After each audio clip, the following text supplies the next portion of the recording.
আমাদের এতগুলো বন্ধুর মাঝখান থেকে একটা বন্ধু যে হঠাৎ করে হারিয়ে যাবে, হঠাৎ করে যে দুনিয়া ছেড়ে চলে যাবে, আমরা কেউ ভাবতেই পারি না। যদি সেদিন আমার বন্ধু ট্রেনের ছাদে উঠে ফ্রি ফায়ার গেমটা না খেলতো, তাহলে হয়তো বা তার মৃত্যুটা এইভাবে হইতো না। যদি সেদিন ফ্রি ফায়ার খেলতে গিয়ে দুইটা ছেলের সাথে পরিচয় না হতো, তাহলে হয়তো বা আমার বন্ধু এই দুনিয়া ছেড়ে চলে যাইতো না। কত মানুষই তো আছে যারা কিনা ট্রেনের টিকিট না পেলে তারা ট্রেনের ছাদের উপরে উঠে বাড়িতে যায় বা বিভিন্ন জায়গায় যায়। কই, তাদের সাথে তো এরকম হয় না। আমার বন্ধুর সাথে কিসের জন্য এই কাহিনীটা হলো?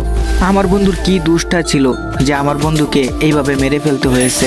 শুধুই কি ফ্রি ফায়ার গেম খেলে কাস্টমের মধ্যে হেরে যাওয়ার কারণে মেরে ফেললো, নাকি অন্য কোনো কারণ ছিল? হ্যাঁ গাইস, আজকে তোমাদেরকে ঠিক এমনই একটা ঘটনা তোমাদের সাথে শেয়ার করব। এই ঘটনাটা একদমই বাস্তব ভাই।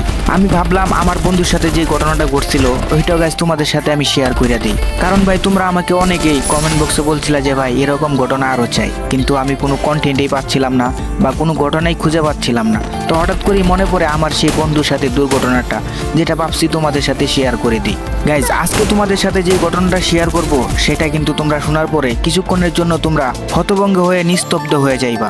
এই ঘটনাটা শোনার পরে তোমাদের বন্ধু বান্ধবের প্রতি আরো ভালোবাসা জেগে উঠবে। আর তোমরা এটাও বুঝতে পারবা এতগুলো বন্ধুর মাঝখান থেকে যদি একটা বন্ধু হারিয়ে যায় কতটুকু কষ্ট লাগে।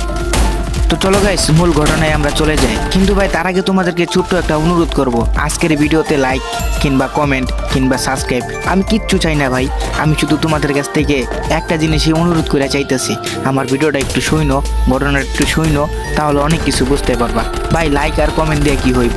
একটা জিনিস যদি তোমাদের সাথে শেয়ার করিয়া তোমরা যদি শুনে ভালো মজা পাও বা ভালো লাগে, তাহলে ভাই আমারও অনেক ভালো লাগবে। আর এই ঘটনাটা একদমই সত্য একটি ঘটনা, তোমাদের সাথে মিথ্যা কথা বানায়া বলার আমার কোনো দরকার নাই ভাই। দেখো গাইস, উপরতে একজন বসে আছে, এই দুনিয়ার মালিক। কি হবে একটা মিথ্যা কাহিনীকে সত্য বানিয়ে তোমাদের সাথে শেয়ার করা? তো যাই হোক গাইস, এত কথা বাদ দেই, চলো আমরা মূল ঘটনায় চলে যাই। গাইস, আমার বন্ধুর সাথে যে ঘটনাটা ঘটছিল ওইটা কিন্তু 2020 সালে হয়েছিল। আমার বন্ধুর ফ্যামিলিটা অনেকটাই বড় একটা ফ্যামিলি। আমার বন্ধুর ভাই ছিল 5 জন, বোন ছিল 2 জন। ছোট 2 বোন ছিল, বড় 4টা ভাই ছিল সেই বন্ধুর। গাইস, তোমাদের সাথে আমি শেয়ার করে দিই আমার বন্ধুর নাম কি ছিল। যদি আমি নামটা দিয়ে শেয়ার করি তাহলে তোমরা এটা বুঝতে সুবিধা হবে। আমার বন্ধুর নাম ছিল জলক, আর জলকের বাড়ি হচ্ছে নেত্রকোনা মোহনগঞ্জ থানায় পাবই গ্রামে। ঠিক আছে, তো আমার বাড়ি হচ্ছে নেত্রকোনা মোহনগঞ্জ পাবই গ্রামেই। মূলত আমার নানির বাড়ি ওইটা। ছোটবেলা থেকে আমি নানির বাড়ি থেকেই বড় হয়েছিলাম। আর যেহেতু নানির বাড়ি থেকে বড় হয়েছি, আর ওই বন্ধুর সাথে আমার পরিচয় হয় ওই ছোটকাল থেকেই। আর ওই বন্ধুর সাথে আমার খুব ভালো একটা আন্ডারস্ট্যান্ডিং ছিল। তো যাই হোক, আমার ওই বন্ধু সবসময় বেশি বেশি যেটা করতো, সে ফ্রি ফায়ার গেম খেলতো। আর তার বাইরের একটা গাড়ি ছিল, মোটরসাইকেল। তো সে সবসময় বাইক দিয়ে ঘোরাফেরা করতো, বন্ধুদের সাথে আড্ডা মারতো আর ফ্রি ফায়ার খেলতো। তো তার এভাবে খেলাধুলা ঘোরাঘুরি তার বাপ মা একদমই পছন্দ করতো না। কারণ তার যে বড় 4টা ভাই আছে তারা কিন্তু তাদের মতো বিয়ে করে সেটেল হয়ে গেছে, সবাই ইনকাম করতেছে, যাদের মানে কাজ নিয়ে ব্যস্ত আছে। তো জলক এইভাবে তো কাজ করতো না, ঘোরাফেরা করতো। তার বাপ মার চোখে এটা খুবই খারাপ লাগতো। এলাকার মানুষও বলতো যে 4টা ভাই একসাথে এত সুন্দরভাবে কাজ করে, এই ছোট ছেলেটাই কি খারাপ হয়ে যাবে? এগুলো শোনার পরে জলককে বলা হয় যে সে যেন কাজ। তো জলকের বাড়ির পাশে একটা ছেলে ছিল, তো তার ভাই লাগে সম্পর্কে জলকের, হয়তো বা মানে পাড়াপড়শি ভাই আর কি। তো সে কিন্তু ফেনীতে কাজ করতো, মূলত এসি সার্ভিসিং এর। ঠিক আছে, এসি ফ্রিজ এগুলো সার্ভিসিং করতো। তো জলকের বাপ মা ভাবছে যে যেহেতু ফেনীতে এই ছেলেটা কাজ করে, তো জলককে ওইখানে কাজের জন্য বলা হইব বা ওইখানে দিয়া দিব। তো যাই হোক, কথা মতো কিন্তু ওই ছেলের সাথে কথা বলে, তো ভাইয়ের নাম ছিল ফারুক ভাই। তো ফারুক ভাইয়ের সাথে কথা বলে জলককে কিন্তু এখানে কাজের জন্য নিয়ে যায়। আর ওইখানে কিন্তু কাজের মধ্যে জলক যাওয়ার পরে জয়েনও হয়ে যায়। ঠিক আছে, তো আমি তো গাজীপুর থাকি, মানে যখন আমার ভালোই মোটামুটি বয়স হয়েছিল তখন থেকে আমি গাজীপুর চলে আসছি।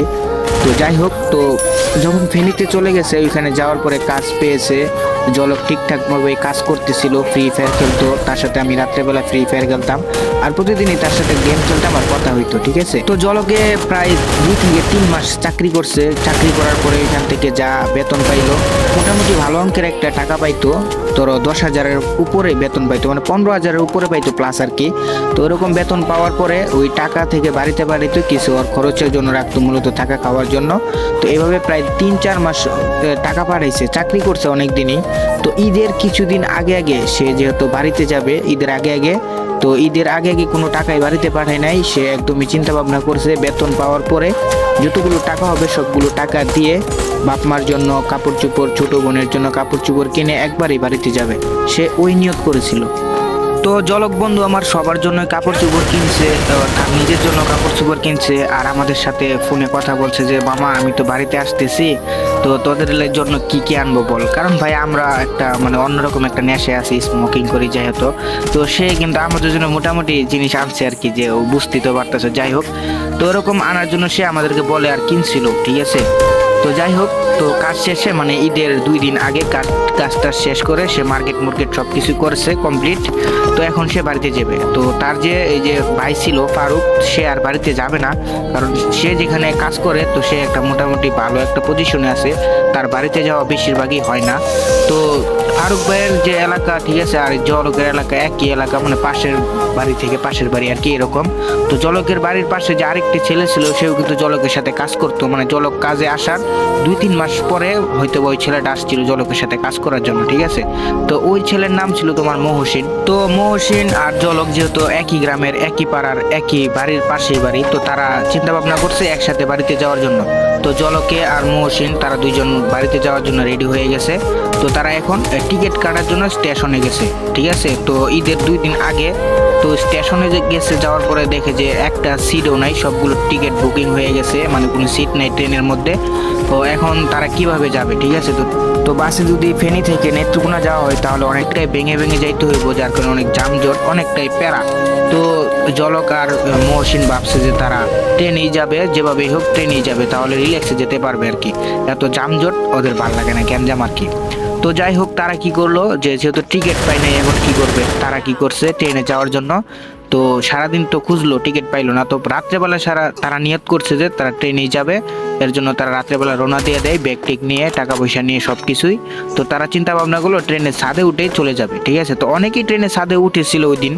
তো যেহেতু ভালো ট্রেন ছিল, মোটামুটি একটা ভালোই ট্রেন, লোকাল ট্রেন না, তো ওই ট্রেনের ছাদের মধ্যে বেশি মানুষ না উঠলেও ভিতরে একদম সব কিছু বুকিং, ঠিক আছে। তো ট্রেনে মোটামুটি প্রায় কত হবে, ধরো তোমার 50 কিংবা 100 জন মানুষ এরকম ছাদের মধ্যে আছে, এক একটা বগিতে এক একজন। তো জলকরা যখন ট্রেনের ছাদের উপরে উঠলো, উঠার পরে ওরা ভাবছে যেহেতু এত মানুষ, তো আমি মহসিনকে বললো চল আমরা একটা কাজ করি, আমরা একদম পিছনে যে বগিটা আছে ওই বগিটার মধ্যে বসে থাকি। আর তাদের স্মোকিং করতে 1 প্যাকেট নিয়েছিল সিগারেট, তো ঠিক আছে। তো ওইখানে বসে তারা ফ্রি ফায়ার গেম খেলবে আর স্মোকিং করতে করতে চলে যাবে আর কি, মানে রিল্যাক্স, এরকম একটা চিন্তা ভাবনা। তো যাই হোক, জলক আর মহসিন তারা দুইজন ফ্রি ফায়ার গেম খেলতেছে ট্রেনের ছাদের উপরে বসে। আর একটু পর পরেই যখন সিগারেট শেষ হয়ে যাচ্ছে, আবারও সিগারেট ধরাচ্ছে, খাচ্ছে। তো এইভাবে কিন্তু মানে অন্যরকম একটা ফিলিংস, তো ভালোই লাগে। তো যাই হোক, এভাবে কিন্তু তারা মজা করে করেই যাচ্ছিল। তো ট্রেনের মতো চলতেছে আর তারা তাদের মতো ফ্রি ফায়ার খেলতেছে ট্রেনের ছাদের উপরে, খুব ভালোভাবেই গেম প্লে করতেছিল। তো ট্রেন যখন এক স্টেশন থেকে আরেকটি স্টেশনে যাবে তখন কিন্তু একটু স্লো হয়।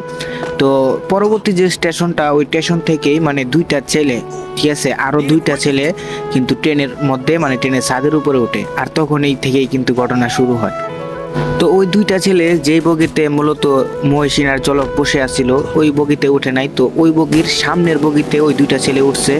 জলক আর মহসিন বিষয়টা খেয়াল করে নাই, মানে তারপরেও তো বোঝা যাচ্ছে যে খেয়াল হালকা হালকা করেছিল। তো যাই হোক, তো ছেলেগুলো যখন আবার ট্রেন ছেড়ে দেয় তখন ছেলেগুলো ওই বগি থেকে, জলক আর মহসিন যে বগিতে বসে আছিল মানে ছাদের উপরে কোনো মানুষই ছিল না, একদমই তারা দুইজনেই ওই বগির ছাদের উপরে। তো তারপরে ওই 2টা ছেলে কি করে, মহসিন আর জলকের কাছে আসে, ঠিক আছে। তো 2টা ছেলে, একটা ছেলের বয়স কত হবে, একটা প্রায় 19 থেকে 20 এরকম, আর একটা ছেলের বয়স হবে 14 কিংবা 15, ঠিক আছে। 2টা ছেলে, একটা বড় একটা ছোট। তো তাদের চেহারা সুরত দেখে বোঝা যায় তারা একটা মানে নেশাখোর ছেলে ফেলে বা টুকাই টাইপের এরকম একটা ছেলে হবে। তো তাদের হাতেও কিন্তু ফোন ছিল, ঠিক আছে গাইজ। তো তারা ডিরেক্টলি মহসিন আর জলকের সামনে আসার পরে বলতেছে ভাই তোমাদের কাছে কি ম্যাচ আছে। তো যেহেতু ওই পোলাপানগুলা সিগারেট খায়, যার জন্য এদিকে দেখতেছে যে জলকও সিগারেট খাচ্ছে। তো তারপরে বলতেছে ভাই তোমাদের কাছে কি ম্যাচ আছে। তো